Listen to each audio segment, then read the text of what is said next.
সেই দেশে একজন পররাষ্ট্রমন্ত্রী ছিল। কি মন্ত্রী?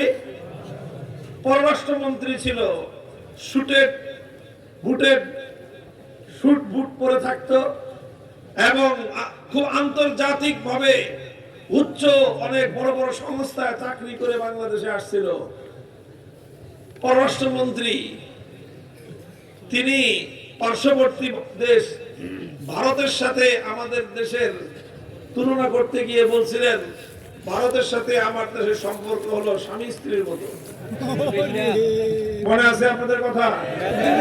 মানে বলতেছি, স্বামী স্ত্রী মানে কি আমাদের দেশ স্বামী আর তারা স্ত্রী না, তাদেরকে বলছে বানাইছে স্বামী, নিজেদেরকে বানাইছে স্ত্রী।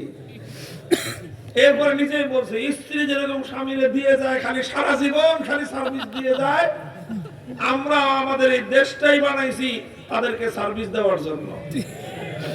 বলেন কোন একটা দেশের পররাষ্ট্রমন্ত্রী তার মধ্যে ন্যূনতম আত্মমর্যাদা যদি থাকে, ন্যূনতম সম্মানবোধ যদি থাকে, জাতির প্রতি এতটুকু মর্যাদাবোধ যদি তার মধ্যে থাকে, আরেকটা দেশকে নিজের দেশের স্বামীর মর্যাদা দিয়ে নিজের দেশকে এইভাবে হেয় প্রতিপন্ন করা, এটা কোন দেশের কোন সভ্যতার কথা?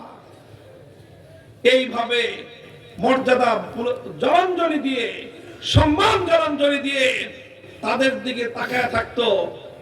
আর মিডিয়াতে বলতো যে বাংলাদেশের আভ্যন্তরীণ বিষয়ে এই যে সরকার তখন ছিল, বলতো যে এই সরকারকে ক্ষমতায় টিকায় রাখা ভারত সরকারের দায়িত্ব।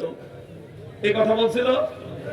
আরে ভাই পত্রিকা পড়ে দেখেন, সে বলছিল যে এই সরকারকে ক্ষমতায় টিকায় রাখা কার দায়িত্ব? ভারতের দায়িত্ব। এই ছিল পররাষ্ট্রমন্ত্রী।